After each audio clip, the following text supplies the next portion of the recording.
পায়ে 2 টাকার স্যান্ডেল, গায়ে কুচকানো শার্ট, তোর এই ভার্সিটিতে ঢুকার ভিসা কে দিল রে? তোরা এভাবে কেন বলতেছিস? আরে শুনি না, তুই থাকুস কই? আমার বাসা ভাই পাশের বস্তিতে।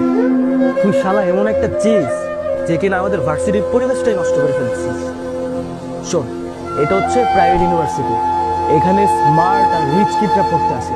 আর তোর মতো আবুল ইউনিভার্সিটিতে চান্স কেমনে পাই?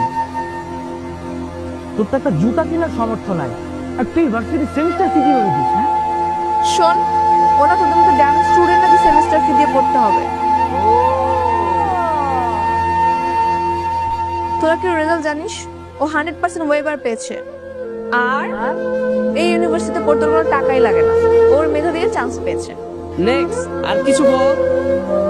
নেক্সট আমি বলতেছি, ওদের মতন স্টুডেন্টদের জন্য না আমাদের ভার্সিটিটা একদম পুরো গুলিস্তানের বাস স্ট্যান্ডের মতন হয়ে গেছে। তোদের জন্য না এই ভার্সিটি না, তোরা না পাবনায় চলে যা, ওইটাই পারফেক্ট। আই তুই কি বলতেছিস এগুলো? কাউকে রেসপেক্ট করতে পারিস না? এখানে রেসপেক্টের কি আছে? তোর ড্রেস আপ দেখছিস? ওর জন্য এই পরিবেশ